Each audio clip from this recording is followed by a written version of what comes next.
CNN News, Congo number one TV, votre site d'information. Number one en qualité, number one en actualité, en temps réel. Talanga bien, talanga bien, talanga bien. Congo number one, site monene, satellite. Ils ont contrôlé le site tout ya poto. CNN News, Congo number one TV. Donc ce que je voulais dire, c'est que mon frère Chora, je pense que trop c'est trop. Il faut arrêter de blesser les âmes à ce point-là. CNN News, Congo number one TV. Le nom de ma petite sœur a été prononcé. Elle a eu beaucoup de mal à se remettre de son expérience auprès du pasteur Chora. Et nous avons travaillé pendant des années à faire en sorte qu'elle puisse refaire sa vie. Donc, le fait que vous... Je veux m'arrêter là. Je ne veux même pas laisser les détails. Voilà. CNN News, Congo number one TV. La dîme n'est pas d'actualité. Parce que la loi a été abolie. La loi cérémonielle. Mais ce n'est pas pour autant que je veux condamner ceux qui donnent la dîme. CNN News, Congo number one TV. Il dit là où deux ou trois sont assemblés en mon nom, je suis au milieu de deux. Donc on peut s'assembler n'importe où. Dans un bâtiment, au bord d'une rivière. Un exemple concret dans Acte 16. Congo number one. Bolingo na biso bana ya Congo ezali ya makila. Chaque fois qu'on a l'occasion de surfer, on est sur votre site, vous pouvez savoir informations de première main. CNN News. Congo number uno, vous êtes toujours number one. Notre pour nous remplacer dans la chaîne Belé à Number one en qualité, number one en actualité. Je pense que na Kinshasa bon la concurrenter. Congo number one TV, votre site d'information. No what danger Congo number uno. Number one, nous avons voté sur Congo number one. Number one en actualité, en temps réel. Congo number one, na yoka ngokaka, na talaga internet, mais les lots vraiment quitter linga bango moko penda. Donc vraiment esengo ya ko sakana te parce que talaga vous number one. Congo number one, l'actualité, l'information en temps réel.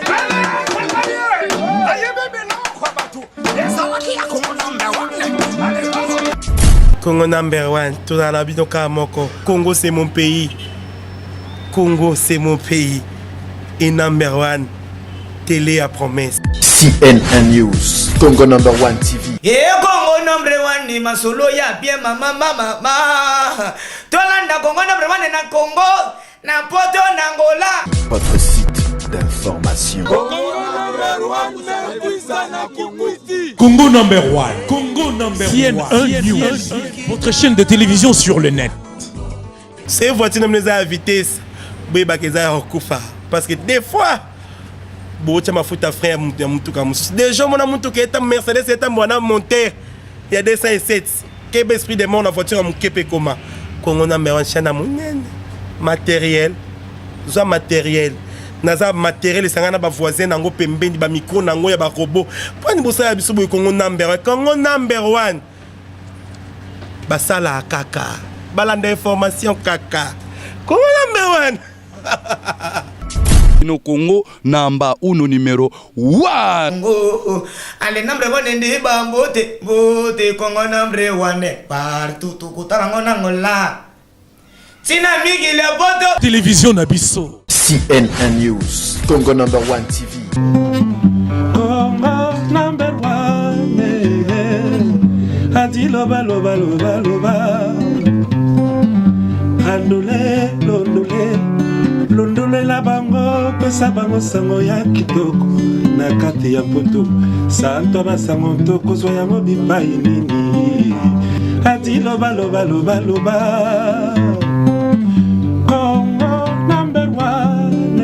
Chers amis, merci beaucoup. Nous sommes sur Congo number one CNN News, vos actualités en temps réel. Pour savoir tout ce qui se passe dans la diaspora, partout dans le monde, chez les Congolais, soyez branchés sur CNN News.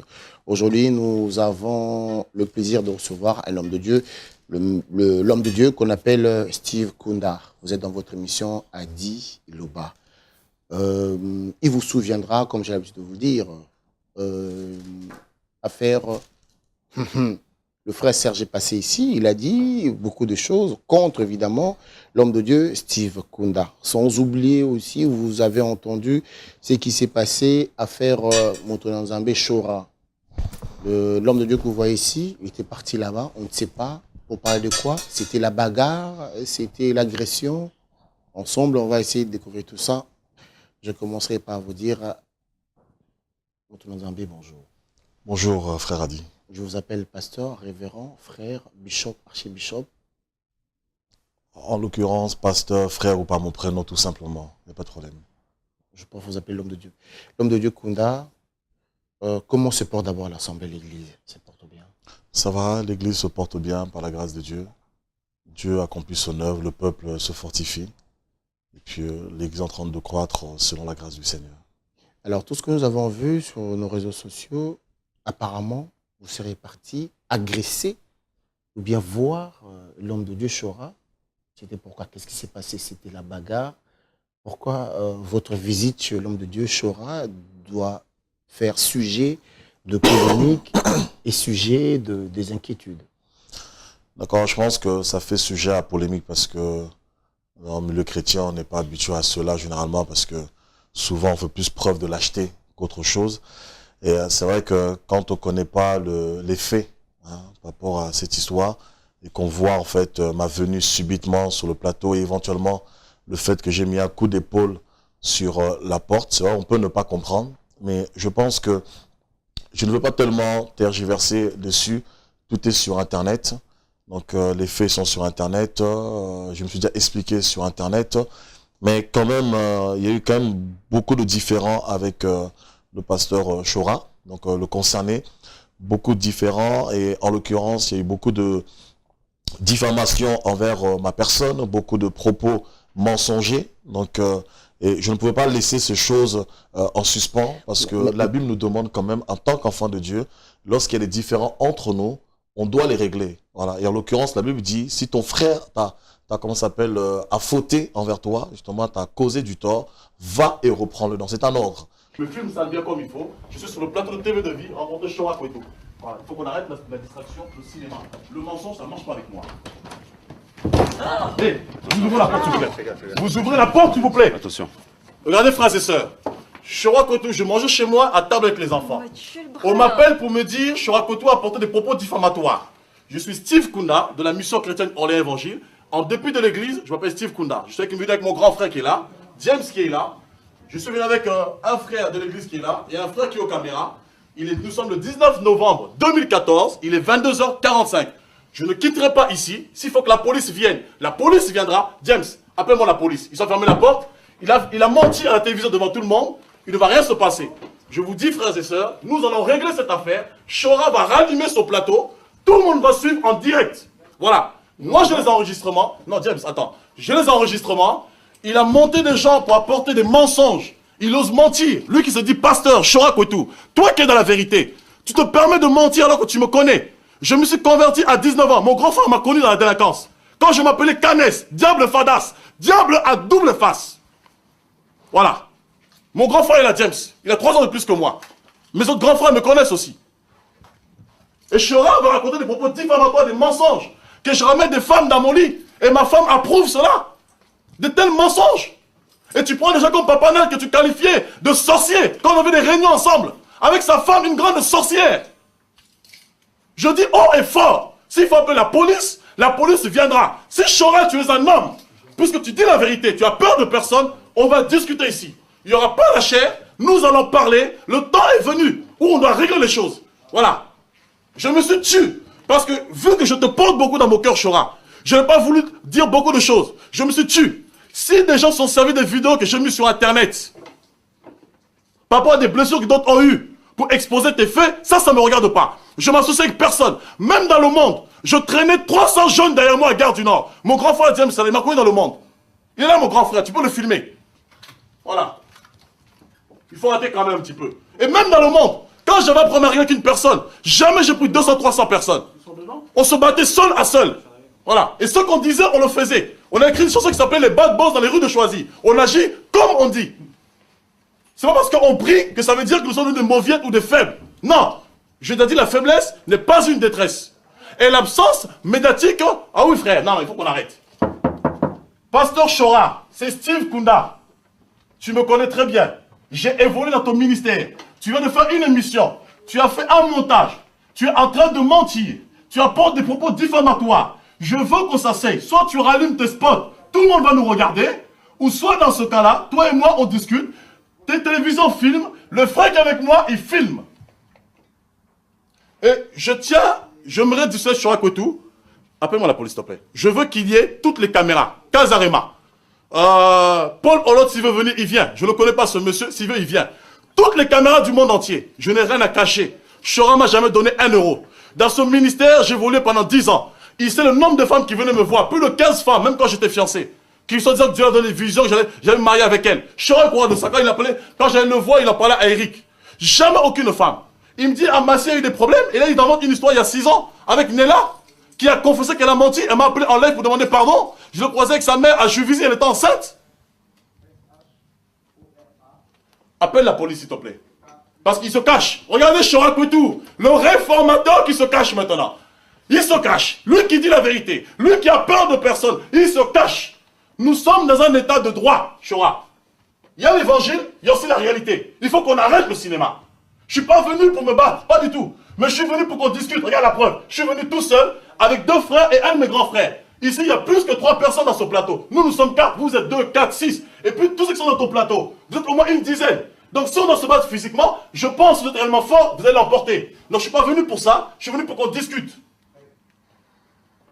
Voilà, maintenant ils ont fermé la porte. Voilà. Et ma femme est blessée. À cause de toi en novembre, ma femme a fait une crise. Elle est tombée de la maison. À cause de bêtises Chora. J'ai failli venir faire n'importe quoi. Les gens m'ont appelé de partout. C'est pour ça que je me suis retenu. Les gens m'ont appelé de partout pour dire Steve, arrête, ne fais pas ça. Ne laisse pas la chair agir. Et là, tu as été trop loin, Chora. Je te dis, tu as été très loin.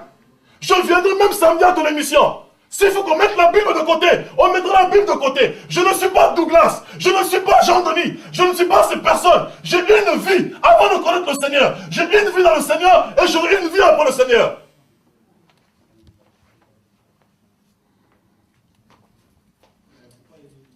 Mon temps, il ne marche plus. Frangin, appelle-moi juste la police. Appelle-moi la police, s'il te plaît. Je crois qu'ils sont en train de le faire à l'intérieur. Non, mais ils ont appelé déjà. Bah, ils ont qu'à appeler, il n'y a pas de problème, mon frère. Les GAV, j'ai connu les gardes à vue, moi. Hein? Mandat de dépôt, j'ai connu les mandats de dépôt. Hein? Papa, maintenant, tu as porté un faux témoignage, tu ne parles pas avec moi. Tu as porté un faux témoignage. Jamais tu m'as conseillé, papa, n'est là ou quoi que ce soit. Cette fille-là, vous ne connaissez pas ce qui s'est passé. Cette fille a demandé pardon elle-même.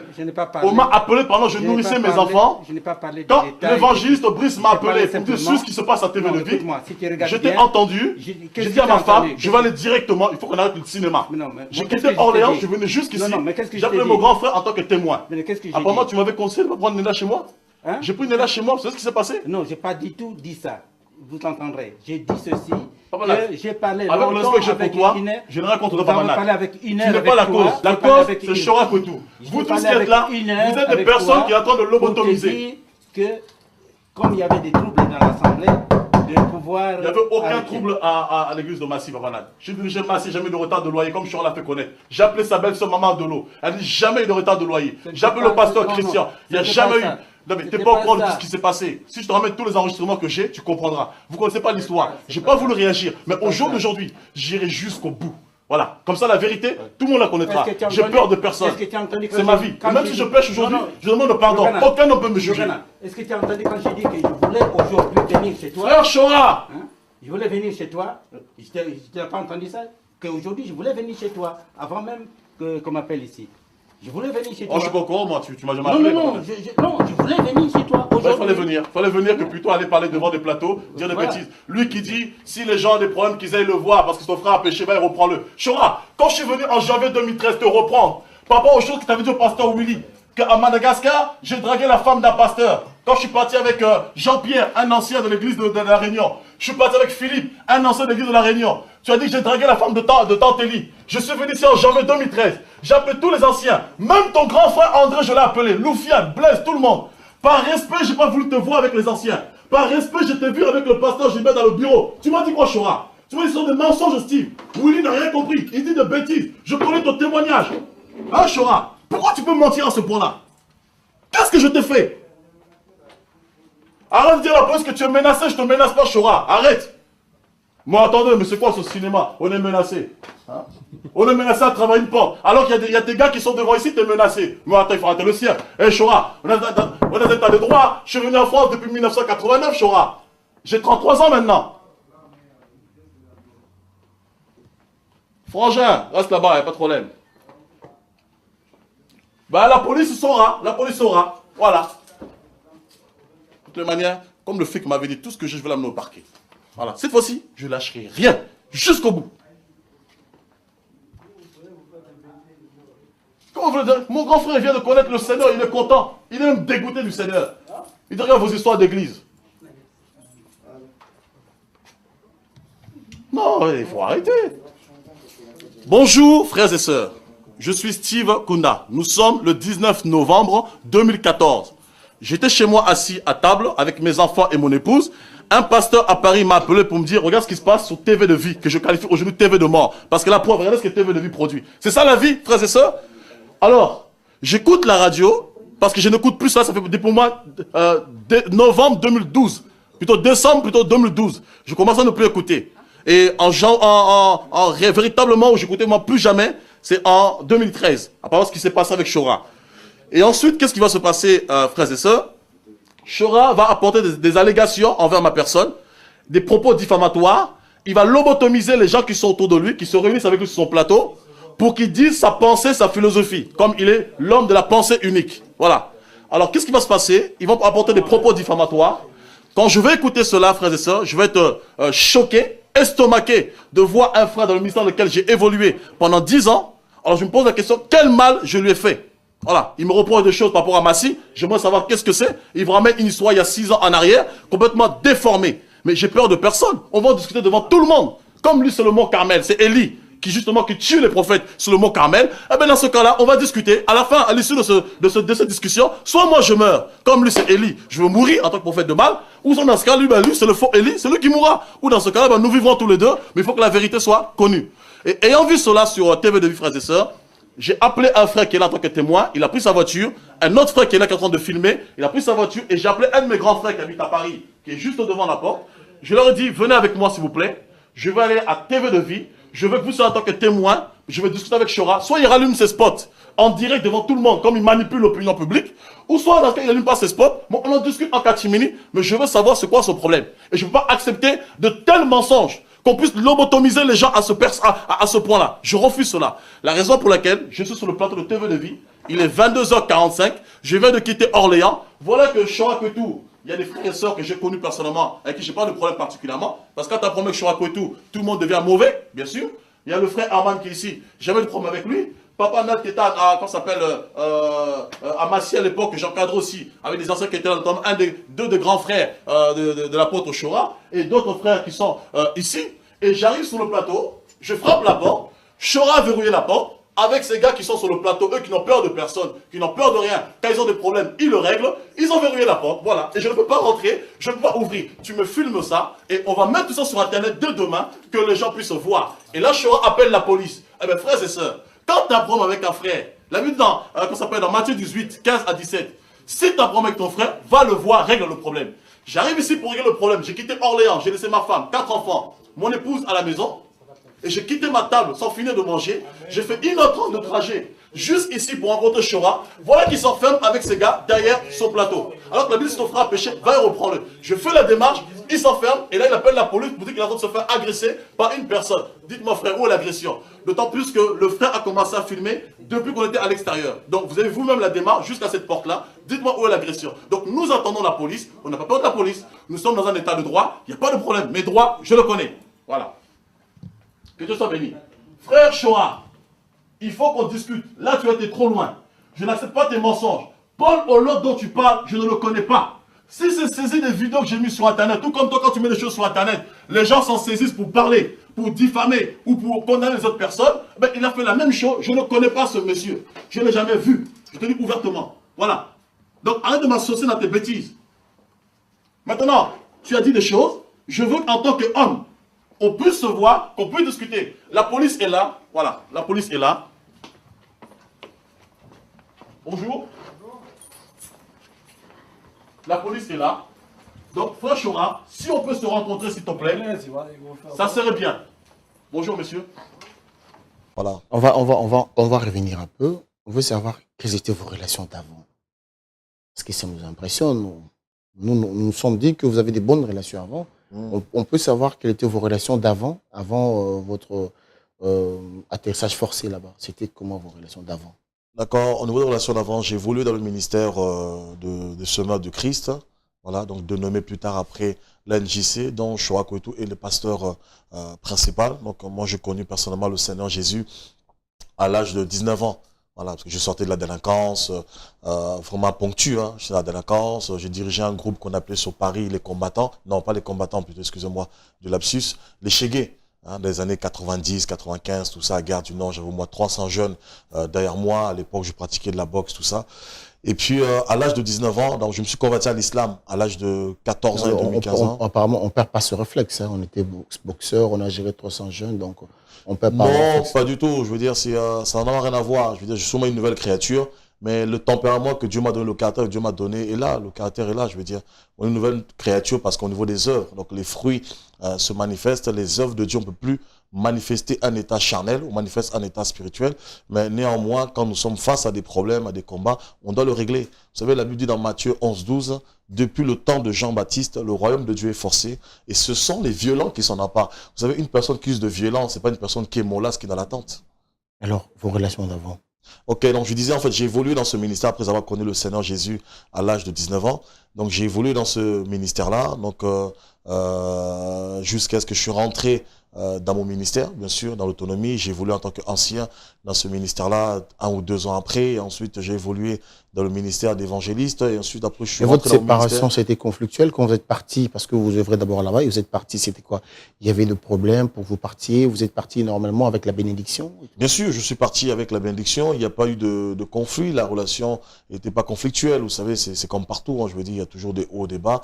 Mais nous sommes des hommes. Lorsqu'il y a des problèmes, on les règle. Et quand je me suis séparé, je suis rentré dans mon ministère. Il n'y a pas eu de problème. La séparation s'est faite dans la paix. D'ailleurs, vous pourrez voir vous-même sur YouTube, notamment, où il y a des enregistrements qui sont postés sur les réseaux sociaux, qui sont intitulés notamment Chora Kouetou, béni Steve Kunda et ensuite le combat. Voilà, donc lui-même le dit clairement, je n'ai pas de problème contre toi, je te bénis, avance avec le Seigneur, fais l'œuvre que Dieu t'a demandé de faire. Et sauf que j'ai voulu dans le ministère que Dieu m'a confié, donc l'œuvre a été implantée, ça fait 3 ans et demi, donc bientôt 4 ans, depuis janvier 2011. Et par rapport à cette œuvre qui allait grandissante, justement, ça a commencé à susciter pas mal de combats. Alors, c'était quoi la goutte d'eau qui a débordé pour que vous y allez là-bas comme ça? Ça pouvait se faire ni vu ni connu, ça pouvait se faire invisiblement. Tu vas voir ton frère, tu vas voir l'homme de Dieu, vous parlez sans que cela ça soit répandu. Mais là, c'était quoi la goutte d'eau qui a débordé? La goutte d'eau, c'est le 19 novembre 2014, tel que je le disais tout à l'heure. Ça fait déjà 1 an et demi. Hein, vous savez, ça fait déjà 1 an et demi. Il y avait un peu de tension, mais je voulais pas prendre garde à toutes ces choses-là. Voilà, parce que j'estime que on doit prendre de la hauteur. Beaucoup de choses qui se disaient à mon sujet, beaucoup de choses que j'entendais. Vous savez, je faisais messe basse parce que j'estimais que, en tant qu'enfant de Dieu, on doit pas être dans des polémiques, dans des cancans. Et sauf qu'entre-temps, Chora Kouetou notamment est venu. Hein, donc le 21 novembre, c'est un mercredi 2013. Donc l'église que je dirigeais, il y avait 7 jeunes qui s'étaient rébellés, notamment une femme, Séraphine Gabé, qui disait que Dieu lui avait dit que dans l'église, il fallait que les femmes portent le voile et qu'elles ne devaient plus porter de pantalons, porter des jupes. Donc je me suis fortement, farouchement opposé à cela. Donc elle a entraîné 6 personnes avec elle, ils se sont retrouvés au nombre de 7 personnes. Ils ont contacté Chora Kouetou parce qu'ils savaient que j'étais sorti de ce ministère-là. Et lui, suite à déjà des tensions qu'il y avait entre lui et moi, donc il s'est saisi de cette affaire pour se dire, cette fois-ci, c'est une occasion pour moi de pouvoir justement certainement détruire Steve Kunda. Donc le 21 novembre 2013, il a tenu une réunion à Orléans chez un jeune avec ces personnes qui s'étaient rebellées, donc de 21 à 1h du matin. Et ensuite, un de ses anciens est venu me chercher chez moi, frappant ma porte, donc que je connaissais depuis le monde. Donc ma femme va l'ouvrir la porte, elle va me réveiller à 1h du matin, heure que je trouve anormale de faire une réunion contre un pasteur.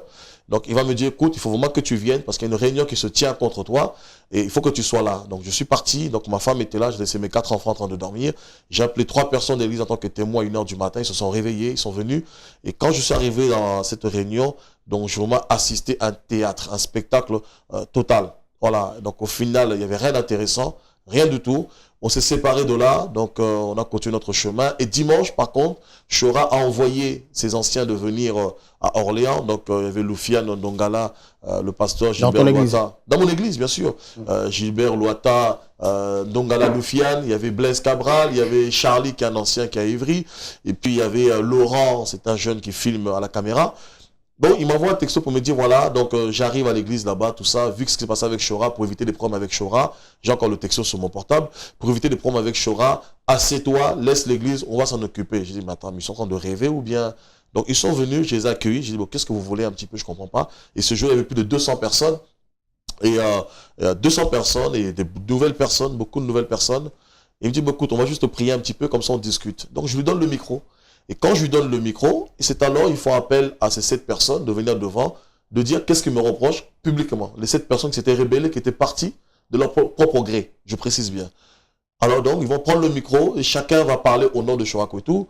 Chora Kouetou nous a dit que tu es un escroc, que les miracles que tu fais, ce n'est pas toi, tu envoûtes les gens, que Chora Kouetou fait des vrais miracles, que tu es un voleur, que tu as volé de l'argent, que tu as fait des attouchements aux femmes. Il y en a un qui dit finalement tu as enlevé la veste d'une femme et après il se retracte, non, tu as enlevé le soutien-gorge, finalement non, tu n'as rien fait, tu l'as touché. Alors. Oui. On va aller tout doucement là. Je pense que je ne suis pas dans Wenge Musica ou dans Viva la Musique ou dans Quartier Latin. Parce que là, jusque-là, Chora Kouetou est un homme de Dieu, Steve Kunda est un homme de Dieu. Jusque-là, on parle des hommes de Dieu, on parle de l'Église, de la parole. On parle de l'Église, bien sûr. Parce que la façon dont vous parlez, je me suis dit, je suis dans le Wenge ou dans les quartiers latins, des bagarres, on se voit, on règle les comptes. Non, mais j'étais le premier estomaqué, choqué de voir cette réaction-là parce que le mercredi, après avoir fait son Sanhédrin, c'est-à-dire son tribunal religieux, bon, rien n'est sorti de là. Hein. J'ai des enregistrements, une partie qui sont postés sur Internet. Et je pensais qu'elle allait s'arrêter à là. Et j'ai supporté malgré ça, cette humiliation. Je me rappelle ce mercredi, j'ai pris mon épouse devant tous ces gamins qui étaient là. Je me suis mis à genoux avec mon épouse. J'ai dit, Chora, écoute, si tu veux m'atteindre moi, attaque-moi. Mais laisse les âmes qui sont derrière. Si tu veux même, je te donne l'église. Donc devant, je dis que je te donne l'église. Et dans l'enregistrement, lui-même, il dit, je ne suis pas venu prendre l'église de qui que ce soit. Donc je ne veux rien. Et sauf que dimanche, il envoie ses acolytes. Et donc ces personnes vont prendre le micro, chacun à tour de rôle pour parler. Voilà, que je cache du gris-gris dans le bureau. C'est pas normal qu'un jeune pasteur, un pasteur soit aussi jeune, qui a autant d'autorité. Et qu'en à peine 3 ans de ministère, il y a déjà plus de 200 personnes, que l'œuvre avance à tel point. Alors, ça choquait. Est-ce que vous comprenez le poids que vous avez ici? Aujourd'hui, vous prêchez les gens qui viennent chez vous, ils veulent connaître Dieu, ils veulent se repentir. Vous sauvez des âmes. Si vous en avez sauvé 10. Mais quand vous faites des choses comme ça, combien vont partir? 100, 40. Est-ce que vous avez cette responsabilité? Est-ce que vous le savez au moins? Quand le fidèle voit ça, ou bien les gens qui veulent venir vers vous, pour tout ce qui se passe. Justement, mon frère a dit, ce qui s'est passé, justement, c'est ça qui a détruit l'œuvre du Seigneur. Donc, devant tout ce monde, j'étais assis moi-même spectateur. Il y a eu un scandale dans l'église. Il y en a qui ont voulu carrément se battre. Hein, parce qu'il y en a qui me disaient, mais pasteur, comment tu peux laisser des gens parler comme ça contre toi? On voit comment tu souffres. Mais je leur ai dit, calmez-vous. Voilà, ils ont commencé à parler, laissez-les finir. Parce que je me suis dit, si j'arrachais le micro, on pourrait prétendre que j'ai des choses à cacher. Donc, j'estime que j'ai rien à cacher. Voilà. Donc, il y en a qui voulaient il y a beaucoup de jeunes qui sont levés, qui voulaient se battre. Il y avait des grandes personnes, il y en a qui ont fait des malaises, qui sont tombés, choqués. Il y en a qui disaient carrément, on n'a jamais vu ça. Jamais, même les prêtres catholiques, on n'a jamais vu un prêtre catholique se faire humilier à ce point-là. Comment peut-on humilier un homme de Dieu à ce point-là? Et j'étais assis, j'ai subi toutes ces choses-là. Donc, j'étais victime de ces choses. Et ensuite, c'est fini. Ils vont partir, comme si de rien n'était. Et je leur dis, mais écoute, finalement, le cinéma que vous avez fait, ça servait à quoi? Non, on va aller à Paris, on verra ce que Chora nous dira. Allez dire à Chora que cette œuvre, ce n'est pas lui qui l'a commencé, et bien sûr ce qui s'est passé par la suite. Et c'est vrai que beaucoup de gens étaient blessés, il y avait des jeunes, il y avait des enfants, il y avait des adultes, il y avait des papas, il y avait des mamans, des gens de tout âge. Imaginez-vous, il a assemblé de 200 personnes. Alors après, vous êtes parti. Il y a eu beaucoup de nouvelles personnes, et dès ce jour, les gens étaient tellement blessés, cassés, après que on s'est séparés, beaucoup malheureusement ne venaient plus à l'assemblée, on se retrouve à 8 personnes. Bien sûr. Voilà, c'est ce que je dis. Quand vous prêchez, les gens se repentissent. Après, quand les gens voient ça, comprenez que les gens savent déçus et qu'ils partent. Maintenant, vous êtes parti voir Chora Kouetou. Quel en est sorti de votre rencontre? D'accord, donc après cela, bien sûr, cet événement, cet épisode, Chora Koto s'est acharné sur son plateau TV, bien sûr, pendant 9 mois, de novembre 2013 jusqu'en juillet 2014. Excusez-moi. Donc, il va s'acharner sur son plateau, en faisant toujours, bien sûr, des allusions, hein, sans citer mon nom clairement. Les gens qui vont prier... Excusez-moi, les gens qui vont prier au 62 rue Janzé, donc l'adresse de l'église, le bâtiment, sortez de là-bas, c'est un faux pasteur, que lui ne recommande aucun pasteur. D'ailleurs, quand vous allez sur sa chaîne télé, sa web TV, donc c'est marqué clairement en rouge qu'il ne recommande aucun pasteur, comme si tous les pasteurs du monde sortaient de lui. Voilà, c'est un faux pasteur, Steve Kunda, du moins celui qui est au 62 rue Janzé. Sortez de là-bas, restez dans vos maisons, etc., etc. Plein de choses. C'est un voleur, il a un fauteuil en cuir, il dirige l'église, sa femme chante, ses enfants jouent des instruments. Cette haine vient d'où, finalement? Bon, je pense que, parce que je voulais pas tellement encore épiloguer là-dessus, je pense que cette haine, malheureusement... Tu l'as manqué du respect, tu l'as pris ses fidèles, Non, pas du tout, parce que je ne vois pas ce que je l'ai fait. D'ailleurs, à travers toutes mes démarches, j'ai tout fait pour essayer de comprendre. Je l'ai interpellé à plusieurs reprises. Je me rappelle, le 15 février 2014, je comptais aller sur Paris pour le rencontrer. Il a refusé au téléphone. Je l'ai eu au téléphone quand justement il me bénissait au téléphone encore. Je lui dis, écoute, je veux venir sur ton plateau qu'on se voit. Il me dit, non, je refuse. Je dis, ben, dans ce cas, viens en Orléans. Il a dit, je refuse. Si on doit se voir, on se croise dans la rue. Et donc, j'ai laissé tomber. Et ensuite, quand il a continué sa propagande, le 15 février 2014, j'ai pris la décision d'aller à Paris avec tous ses collaborateurs pasteurs. Donc, j'ai appelé tous ces pasteurs, comme la Bible le demande. Donc, si ton frère a péché, va et reprends-le. Et s'il ne t'écoute pas, prends les témoins. Donc, j'ai pris tous ces collaborateurs pasteurs pour aller à Paris. Et il a intimidé ses collaborateurs pasteurs qui vont me rappeler après derrière pour me dire finalement, non, mais faut pas aller le voir parce qu'on s'attaque pas à l'homme de Dieu, loin de Dieu. Donc, je leur dis, dans ce cas, moi, je suis qui? Et eux, vous-même, vous êtes qui? Et ensuite, lui-même, Chora, il va charger justement ces deux pasteurs, Lufian Dongala et Gilbert Loata, de m'appeler pour me dire si je venais à Paris le rencontrer, il porterait plainte pour agression physique et morale. Et je me suis tellement rendu compte de la stupidité, j'ai laissé tomber. Et jusqu'au mois de juillet, on avait organisé un séminaire à Orléans. Donc, il a envoyé ces personnes, ces gens, aller à la mairie. Donc, calomnier contre ma personne, que j'étais un magicien, que j'ai sacrifié des coqs dans l'église, que j'avais loué la salle municipale de la mairie d'Orléans. Donc, j'ai prévu de faire un grand séminaire, que vous allez voir sur Internet, qui est intitulé « Suivez l'étoile ». Donc, ils sont partis à la mairie, calomnier, pour dire que je suis un charlatan, un gourou, tout ça. La mairie m'a convoqué, je suis parti à la mairie, ils vont me dire, voilà, des personnes sont venues, ils ont donné votre nom, vos coordonnées, ils vous ont décrit, en disant, vous êtes ceci, vous êtes cela, on ne va pas vous dire qui sont ces personnes-là. Donc, par conséquent, la décision ne revient pas, ça revient à notre hiérarchie. Mais alors, je veux savoir quand vous étiez voir l'homme de Dieu, Chora Koto.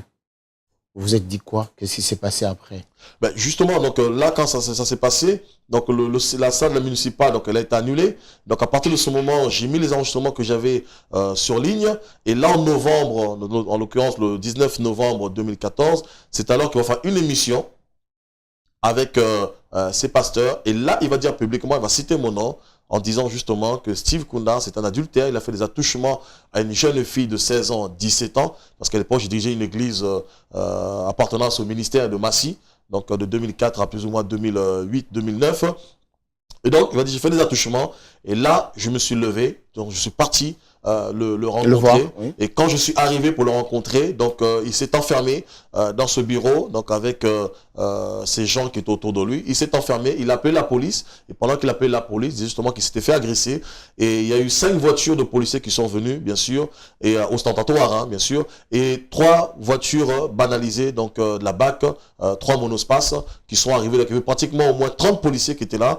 Donc ils sont arrivés. Donc, et tu étais avec qui? Toi aussi, tu avais du monde? Non, non, pas du tout. J'ai juste appelé un frère pour filmer la scène. Comme ça restera une preuve. Et un frère qui était justement qui me conduisait. Et puis un de mes frères, parce que c'est mon épouse qui a appelé un de mes frères sur Paris éventuellement pour dire d'être là. Parce qu'elle appréhendait éventuellement que ça tourne mal. Voilà. Donc mon frère était là, qui est pris aussi dans une église à Vitry-sur-Seine.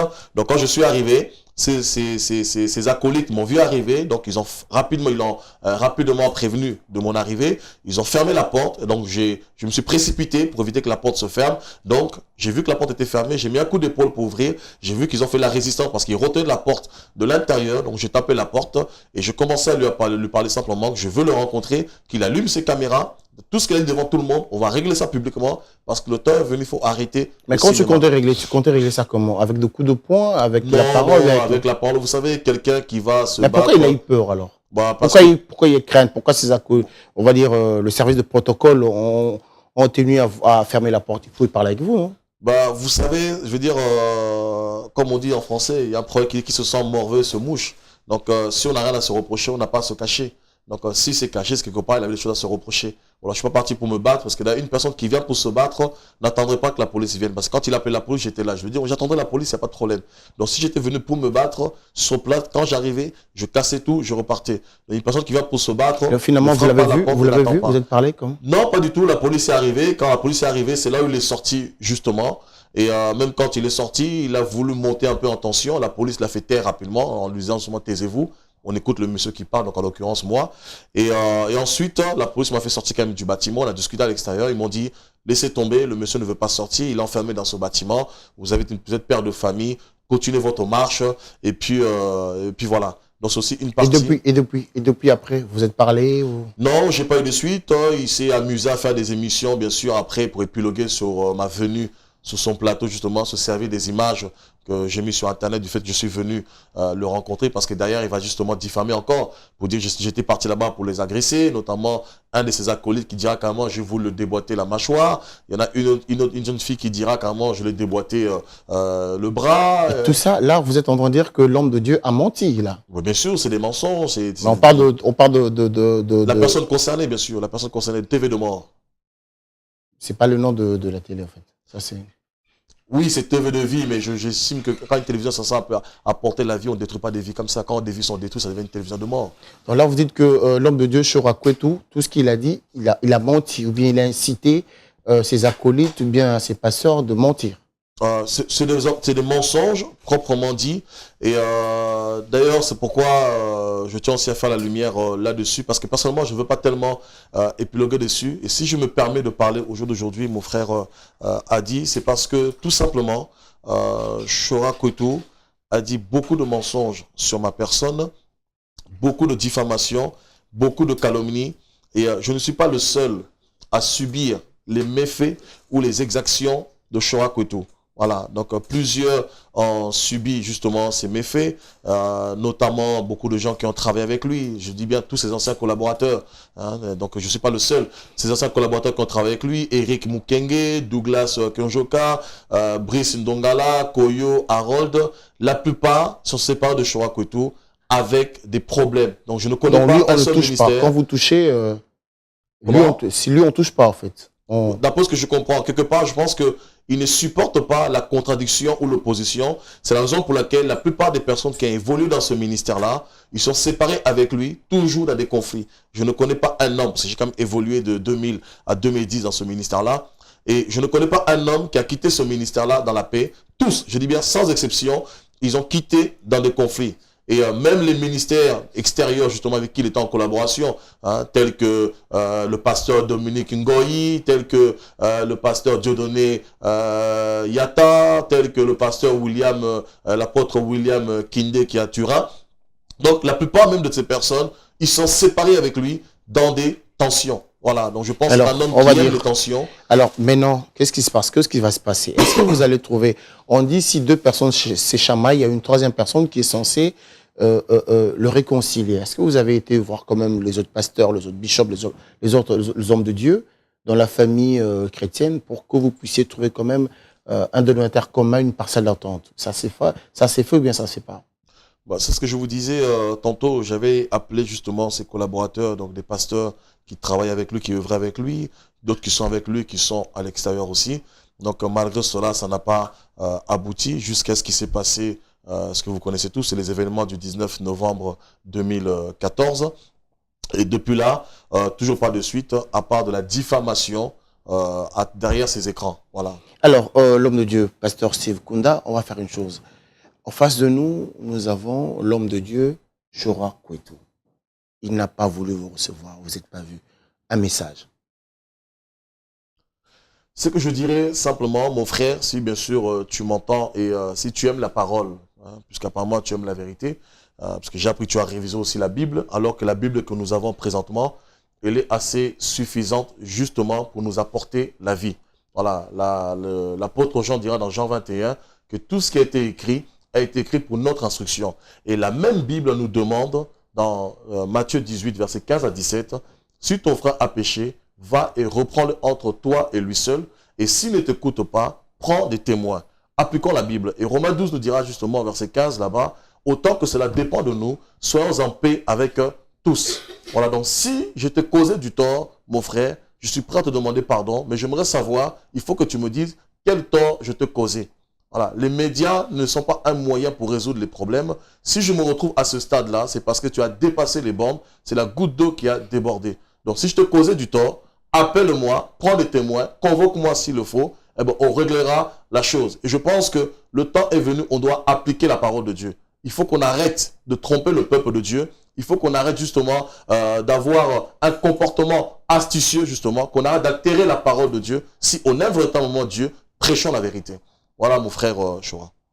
Donc ce que je voulais dire, c'est que mon frère Chora, je pense que trop c'est trop.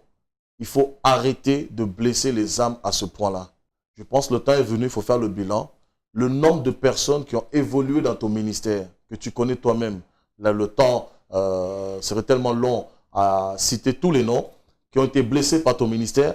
Donc je parle de Douglas Kionjoka, je parle de Eric Mukenge Arwa, Koyo, Harold, tant d'autres, l'évangéliste Brice Ndongala avec son épouse Oli. Je parle du ministère de l'extérieur, l'apôtre William Kinde. Je parle de Dieudonné Yata. Je parle du pasteur Dominique Ngoyi et tant d'autres. Je pense que beaucoup d'âmes ont été blessées. Le temps est venu où tu dois revoir aussi tes voix. Voilà. Et je pense que dans tout ça, je ne suis pas le seul à être blessé. Et je tiens quand même à apporter une précision par rapport aux mensonges, aux allégations, aux diffamations que tu as apportées à mon sujet concernant cette jeune fille, Nella, soi-disant auquel je refais des attouchements, cette jeune fille de 16 ans. Donc je tiens quand même à te préciser qu'il y a 3 jours de cela, sa mère m'a appelé. Alors que je n'ai pas de ces nouvelles depuis 2008. Ça fait 4 ans qu'elle est en Martinique. Elle m'a appelé à 5 h du matin. Mon téléphone est là. Je peux même le faire écouter en direct. Sa mère, Patricia, m'a appelé pour me dire qu'elle était choquée. À 5 h du matin, elle m'appelle. J'étais en prière en plus. Et je vois mon téléphone sonner à 5 h du matin. Et elle dirait qu'elle était choquée de voir comment tu as pu nous salir comme ça en public. On peut écouter ça. Elle reconnaît complètement que tout ce que tu as dit, c'est complètement faux. Et d'ailleurs, elle arrive en France. Je crois qu'elle arrive le 20 décembre. Elle arrive, elle m'a dit qu'elle viendra à Orléans. Elle est prête à faire une vidéo pour témoigner. Pour montrer à quel niveau tu es en train de faire la diffamation, tu es en train de mentir. Voilà. Et deuxièmement, je ne suis pas le seul à qui tu as enduré autant de souffrances. Je pense à Sandra Mbouyi, que personnellement je tiens à encourager, qui autrefois on a cru justement que c'était elle qui était venue semer le trouble. Cette pauvre jeune fille que tu es venu chercher, que tu as été chercher à Kin, que tu as amené en France. Et ensuite tu vas accuser les pasteurs de Kin d'avoir envoyé cette jeune fille pour justement t'empoisonner, pour te faire chuter. Alors que c'est complètement faux. J'ai eu sa propre sœur, Julie, que je ne connais même pas. Elle a laissé un message sur mon répondeur en disant justement que sa sœur a été blessée, cassée. Et ils ont mis des années pour relever leur sœur. Et je tiens vraiment à t'encourager, Sandra Mbouyi, par rapport à tout ce que tu as vécu, tout ce que tu as subi. Que vraiment le Seigneur te bénisse, que le Seigneur te soutienne, te fortifie. Relève-toi, avance avec le Seigneur. Personne ne te condamne. Et la Bible dit dans Ecclésiaste 9 au verset 4, il y a de l'espérance pour tout ce qui vit. Voilà, vaut mieux un chien vivant qu'un lion mort. Que vraiment le Seigneur vous bénisse, vous tous qui avez été victimes de Chora Kwetu. Il y a encore beaucoup de gens qui m'appellent. J'ai tellement de témoignages, mais je ne veux pas les sortir. Pourquoi? Parce que je t'aime beaucoup. Tu n'es pas mon ennemi, je t'aime beaucoup. Que le Seigneur te bénisse abondamment. Je suis encore disposé, je suis encore ouvert. Si tu veux me rencontrer, tu peux m'appeler. Si tu veux qu'on se voit pour qu'on discute, je suis ouvert, je ne suis pas fermé, parce que tu n'es pas mon ennemi. Alors, mon ennemi, l'homme de c'est Dieu, le diable. Que le Seigneur te bénisse. L'homme de Dieu, rappelons ici que nous ne sommes pas dans un tribunal. Je ne suis pas un juge. Et tout ce que vous venez de dire tout à l'heure n'engage que vous. On ne sait pas si c'est vrai et si c'est faux. Ça peut être aussi de mensonges, ça peut être une réalité. Mais en tout cas, tout ce que vous avez dit, vous en êtes responsable. N'est-ce pas? On va écouter le répondeur. Bonjour mon frère, je suis la sœur Julie, la grande sœur de la sœur Sandra.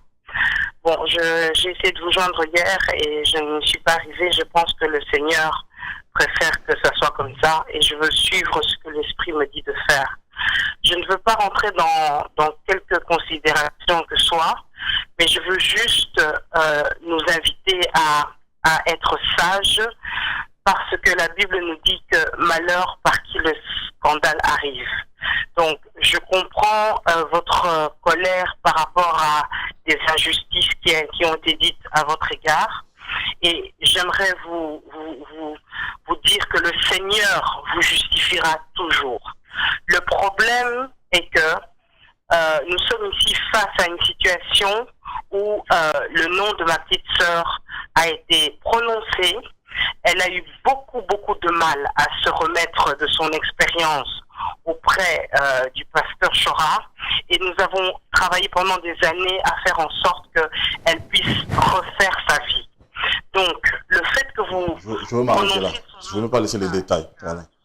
Là, en tout cas, c'est entendu. On espère que... Je ne veux pas laisser les détails parce que le but, ce n'est pas de casser. Voilà, je précise bien. Le but, avec toutes les preuves que j'ai, si je dois les sortir, c'est pas ça mon but. Voilà. Je pense qu'on va se détendre avec en tout cas, la réalisation va proposer quelque chose, soit la prédication de pasteur ou bien une détente pour nous calmer. Et je pense évidemment à ma petite sœur à qui j'ai fait un gros coucou, Lisa Razou, sans tabou. Je te fais un gros coucou. Lisa Razou, sans tabou. Congo number 1. Bolingo na biso bana ya Congo ezali ya makila. Congo number 1. Congo number 1. CNN1 News. Votre chaîne de télévision sur le net. Congo number 1. L'actualité, l'information en temps réel. On propose ces services. Location des salles pour vos événements, anniversaires, mariages, tournage et montage de vos événements indélébiles, clips, concerts, émissions et j'en passe. Location des salles pour vos événements, un seul contact. Composez rapidement les 01 72 59 22 75 ou bien les 07 51 30 51 41. Location de plateaux de télévision, Congo number 1, télévision Nabiso. Congo number 1, pour Nabasango ya mboka Nabiso, Congo number 1. CNN News. Voilà, nous revoici encore dans notre émission Adi Loba avec l'homme de Dieu Steve Kunda qui apparemment a été victime de beaucoup de colportages et de racontards et de mensonges, comme il a si bien dit. Alors l'homme de Dieu, j'ai quelques 4 points que j'aimerais partager avec vous. D'accord. Dites-moi, qu'est-ce que vous en pensez bibliquement, hein, que dit la Bible? Quand on dit qu'on ne doit pas donner la dîme, la dîme est trimestrielle. Voilà, on ne doit pas donner la dîme. Est-ce que c'est vrai? Qu'est-ce que vous vous dites? Vous savez, le sujet de la dîme, ça fait couler beaucoup d'encre, ça crée beaucoup de polémiques. Moi, ce que je dirais simplement, c'est Philippiens 3,15. La Bible dit, autant nous en sommes, nous tous qui sommes des hommes faits, parvenus à la perfection, s'il y a des points doctrinaux sur lesquels nous ne sommes pas d'accord, prions le Seigneur, Dieu va nous éclairer. Voilà, voilà ce que je dirais. Parce qu'il y en a qui disent qu'il faut donner la dîme, d'autres qui disent qu'il ne faut pas donner la dîme. Moi, je dirais par exemple, la dîme n'est pas d'actualité. Parce que la loi a été abolie, la loi cérémonielle. Mais ce n'est pas pour autant que je veux condamner ceux qui donnent la dîme. Ce n'est pas pour autant, comment ça s'appelle, je veux les diaboliser. Pas du tout. Vous savez, la Bible dit que nous connaissons en partie. Et il y en a qui ont une certaine maturité. Et avec le temps, Dieu éclairera les uns les autres. Et ceux qui aiment vraiment le Seigneur, qui aiment la vérité, autant de Dieu les éclairera, ils avanceront avec le Seigneur. Mais ce n'est pas parce que quelqu'un donne la dîme qu'on va le condamner. Vous savez, dans la Bible, il y a des choses qui sont salutaires, d'autres qui ne sont pas salutaires. Voilà. Donc je pense qu'on doit plus s'attarder sur ce qui est salutaire, ce qui sauve, que ceux qui ne sauvent pas. C'est-à-dire, si, à vous entendre parler, si tu donnes la dîme, c'est pas... C'est-à-dire, les gens doivent donner la dîme par rapport à leur foi, par rapport à leur conviction. En fait, bibliquement parlant, lorsqu'on On donne la dîme ou on donne pas la dîme? Parce que vous avez parlé après, nous ne sommes pas fixés en fait. Ok.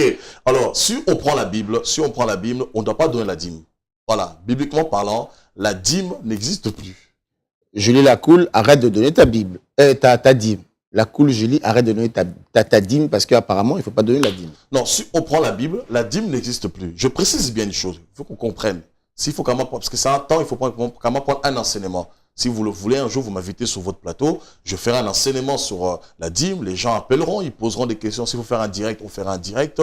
Et voilà, bibliquement parlant, la dîme, c'était la loi. Certes, c'est vrai qu'on a vu Abraham dans Genèse 14 donner la dîme. C'était un acte de foi qu'il a manifesté lorsqu'il revenait de la guerre contre Kedorlaomer. On voit dans Genèse 14, verset 17, lorsqu'il venait de la guerre contre Kedorlaomer, justement, roi des Sodomes, il va donner la dîme de son butin. On voit Jacob qui a simplement fait la promesse, mais en dépit de ça, on voit aucune autre personne spécialement donner la dîme. Et ensuite, après, Dieu a légalisé la dîme qui est devenue une loi, par rapport à la loi mosaïque.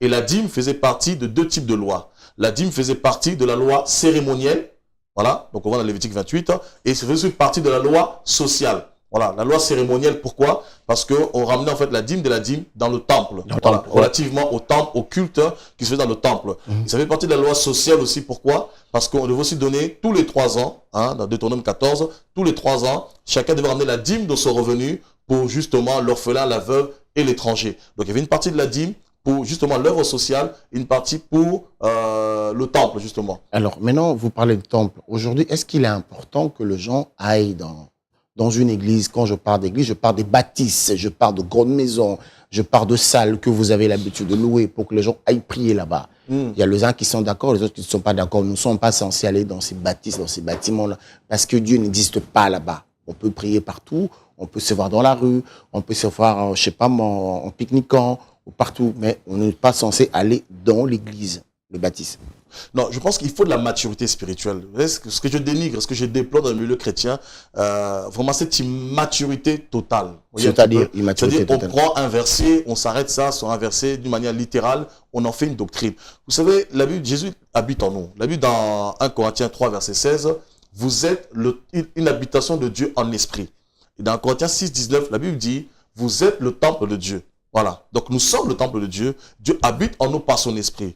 Et Jésus dira dans Matthieu, là où 2 ou 3 sont assemblés en mon nom, je suis là. Mais quand il dit assemblée, est-ce qu'il dit maison ou il dit bâtiment? Il dit là où 2 ou 3 sont assemblés en mon nom, je suis au milieu de 2. Donc on peut s'assembler n'importe où, dans un bâtiment, au bord d'une rivière. Un exemple concret, dans Acte 16, on voit l'apôtre Paul lorsqu'il va croiser Lydie, cette femme qui était en Asie mineure, hein, cette femme qui était marchande de pourpre, dans Acte 16, la Bible nous dit ils vont trouver un lieu de prière justement au bord d'une rivière. Donc ils se retrouvent dans la rivière et ils vont prier dans la rivière. Mais les apôtres eux-mêmes allaient aussi prier dans le temple. Un exemple, on va prendre cela pour mieux comprendre. Parce qu'il faut un équilibre. Dans Acte 16, on nous dit le jour du sabbat, nous nous rendîmes hors de la porte vers une rivière où nous pensions que se trouvait un lieu de prière. Acte 16, verset 13. Nous nous assîmes et nous parlâmes aux femmes qui étaient réunies. L'une d'elles, nommée Lydie, marchande de pourpre de la ville de Thyatire, était une femme craignant le Seigneur et elle écoutait. Le Seigneur lui ouvrit le cœur pour qu'elle soit attentive à ce que disait Paul. Voyez par exemple, là, on se trouve à l'extérieur, au bord d'une rivière. Par exemple, dans Acte chapitre 4, Acte chapitre 6, on nous montre clairement que les premiers disciples, ils se réunissaient, allaient même dans le temple enseigner, prier dans le temple. On le voyait même prier dans les rues et par-dessus tout, ils se réunissaient dans des maisons. L'homme de Dieu, le pharisien d'aujourd'hui, c'est ce qu'on appelle les pharisiens d'aujourd'hui. Comment on le reconnaît? Quand nous allons dans l'église, dans des salles, dans les bâtisses, vous entrez, tapis rouge, vous êtes sur le trône, le chêne, vos fauteuils, décorés comme des rois, vous ne touchez pas la Bible, et elle, soit une sœur, soit un frère, vous avez servi des protocoles, vous êtes entouré, Mobutu, le roi d'Isaïe, si on peut dire entre guillemets, ce sont les pharisiens d'aujourd'hui. Quand vous prêchez, un homme de Dieu doit avoir un très beau costume, une belle voiture, une très belle maison. Le pharisien d'aujourd'hui. D'accord. Non, je pense que c'est les choses que Jésus a condamnées. Ce que vous manifestez, en fait, le pharisien, en fait, les pharisiens déjà se disaient séparés. Parce que le mot pharisien veut dire séparé. C'est-à-dire littéralement séparé du peuple. Voilà, et on le reconnaît justement par rapport à leur filatère, leur longue robe, tout ça, etc. Ils se considéraient séparés du peuple, qu'ils avaient plus de connaissances que le peuple. Et dans Matthieu 15, on le voit clairement, l'histoire des pharisiens, Matthieu 6, Matthieu 15, Luc 9, et on voit clairement Jésus justement qui va dire, même dans Matthieu 16, au verset 13, Jésus dira aux apôtres justement de se méfier du levain des pharisiens. C'est quoi le levain des pharisiens? C'est le formalisme. Le pharisien, c'est qu'ils mettent l'accent sur la forme. Nous sommes à un temps... C'est ce que vous faites. Nous n'avons pas besoin de la forme. Le pasteur, avant l'entrée du pasteur, il faut qu'il y ait des chansons. Pasteur Salabilo Kunayo, Motolanzambi, l'homme des tout ça. Non, ça, ce n'est pas biblique. On vous glorifie tout ça. Non, ce n'est pas biblique. Vous savez, Jésus dira dans Matthieu 20, au verset 28, il dira que, il pose la question aux disciples qui étaient avec lui. Il dit, parmi ceux qui sont à table, qui est le plus grand? Celui qui sert ou celui qui est servi? Les apôtres diront, c'est celui qui est servi qui est le plus grand. Et Jésus leur dira, moi j'étais parmi vous comme celui qui sert et non celui qui est servi. Car le plus grand parmi vous doit être le plus petit. Voyez un peu. Et il dira, je suis venu non pour être servi, mais pour servir. Mais c'est ce qui se passe. Par contre, ce qui se passe, c'est l'inverse. C'est vous, le pasteur, vous, les hommes de Dieu, c'est vous qui êtes servis. Vous ne servez pas.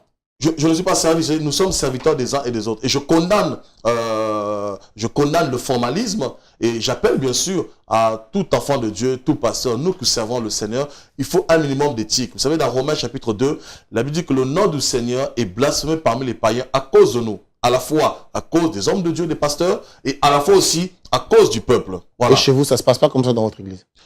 Vous savez, on n'est pas parfait. L'apôtre Paul dira, nous tendons vers la perfection, mais néanmoins, qu'il y a des choses qui ne vont pas, je demande clairement aux frères et sœurs de le dire. Voilà, parce que nous sommes en fait gardiens des uns des autres avant tout. Avant d'être pasteur, je suis d'abord un monsieur, je suis une personne. Ensuite, pasteur, c'est la fonction que j'occupe dans l'église, et ma fonction ne me donne pas le droit d'écraser les personnes sur lesquelles Dieu m'a établi. Voilà, donc nous sommes gardiens les uns des autres. Je veille sur eux, ils veillent sur moi. Voilà. Ok, voilà, je vais vous laisser quand même parce que si vous avez beaucoup d'occupations, juste une chose. On a vu un frère venir chez nous ici, un frère qui s'appelle le frère Serge. Il a des choses sur vous. Votre église, c'est une salle d'attente pour l'enfer. Wow. Et il leur a encore dit, vous devez faire très attention parce que Dieu va vous frapper. Vous connaissez le frère? Vous avez un problème avec le frère? Qu'est-ce qui s'est passé? Il s'appelle Serge comment? Serge, frère Serge. Donc il est passé sur votre plateau, il va dire que Dieu va me frapper, pas pour quoi? Et puis il a encore dit que votre église est une salle d'attente pour aller en enfer.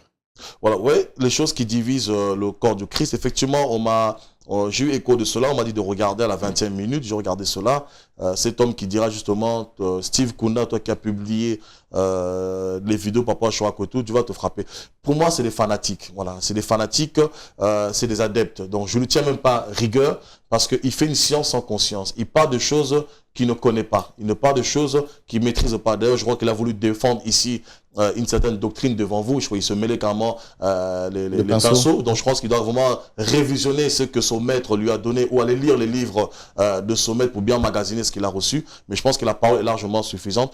Concernant ce frère ou ce monsieur qui s'appelle le Serge, je ne le connais pas du tout, je ne sais pas où il habite, je ne sais pas qu'est-ce qu'il fait de la vie, s'il est vraiment chrétien converti, je ne sais pas où il prie, je n'ai jamais eu au téléphone, on ne s'est jamais rencontré. Mais ça montre la semence qu'il a héritée justement parce que, vous savez, la diffamation, c'est facile d'être derrière les caméras, diffamer contre telle personne, injurer telle personne. S'il estime que Dieu va me frapper, que le Seigneur soit béni parce que c'est Dieu qui donne, c'est Dieu qui enlève. La Bible dit que dans Romains, plutôt dans Ecclésiaste 8, au verset 8, l'homme n'est pas maître de son souffle, donc je ne suis pas maître de ma vie. Donc si Dieu doit me frapper, que Dieu me frappe, c'est lui qui donne, c'est lui qui enlève le souffle de vie. Mais ce que je dirais simplement à ce frère, de faire très attention parce que on peut justement blasphémer contre Dieu, contre le Saint-Esprit. Et la Bible nous dit que ce qu'un homme sème, il le moissonnera. Voilà. Donc en tout cas que le Seigneur le bénisse. Je ne le connais pas particulièrement, donc j'ai pas envie d'épiloguer, tergiverser sur lui. Et j'estime que si ce frère ou ce monsieur, Serge, s'il a un problème contre moi, je lui demanderai simplement de me contacter. Il prend mon numéro, il me contacte, il m'appelle s'il a un problème.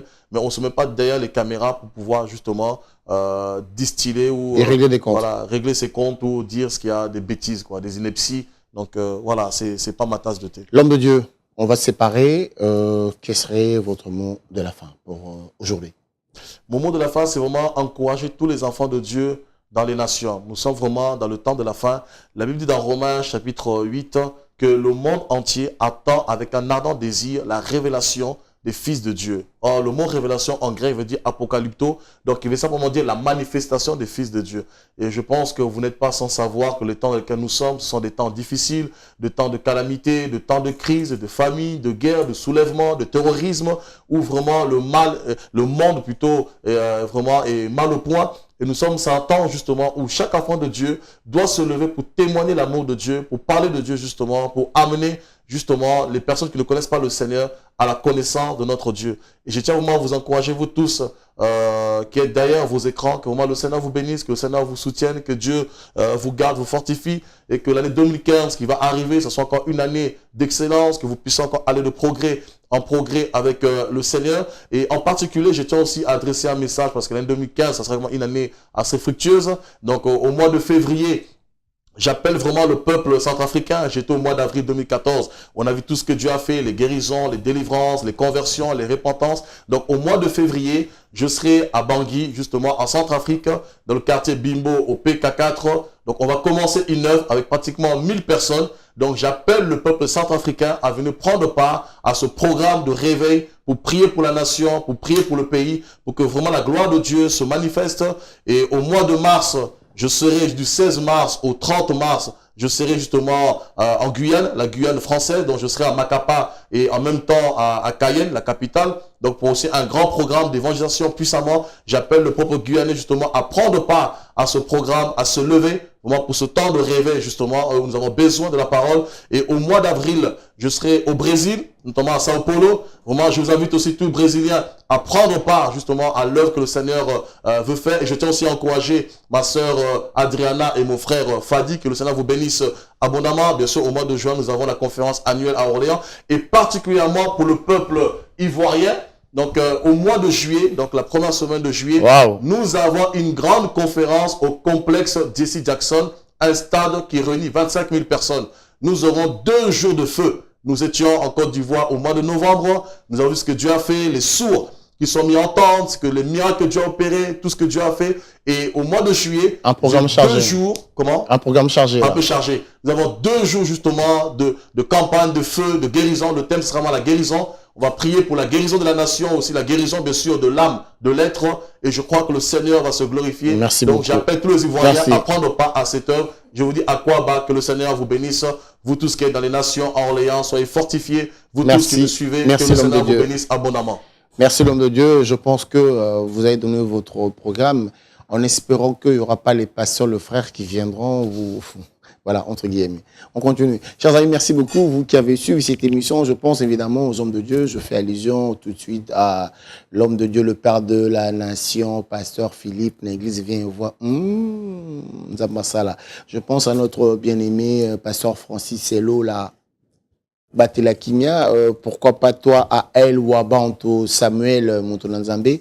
Je vous dis, Nzambe a Pesabino Kimia, Nzambe a Batelabino, que Dieu vous garde, que vous bénisse. Merci à vous qui avez suivi cette émission. Je remercie l'homme de Dieu, le pasteur Steve Kunda, qui a répondu présent à cette invitation. Je pense à mon équipe technique, je pense à Triple K John Kaninda, à mes collègues Igo Las d'Amour, Zaza la Star, Naïmoko, Lizarazu Santabou, laisse tomber quoi. Comment? Et il y a dans l'équipe, je termine. Elizarazu Santabou, Yambaba Kamango, Ingrid Kabongo, Yemoko Koulutabonia, Vala Betrez, Abeba, Lipordo, Dandan. Merci à vous qui avez suivi cette émission. J'ose croire que vous l'avez suivi avec beaucoup d'attention. Nos coordonnées sont là. Appelez-nous, réagissez, on vous attend. Adi Londolé, je suis beau comme un Dieu. Parce que je dis que Dieu nous a créé à son image. Merci et bye.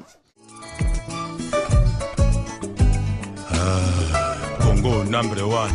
Bolingo na biso bana ya Congo ezali ya makila. Congo number 1. Congo number 1. CNN1 News. Votre chaîne de télévision sur le net. Congo number 1. L'actualité, l'information en temps réel. On propose ces services. Location des salles pour vos événements, anniversaires, mariages, tournage et montage de vos événements indélébiles, clips, concerts, émissions et j'en passe. location des salles pour vos événements, un seul contact. Composez rapidement les 01 72 59 22 75 ou bien les 07 51 30 51 41.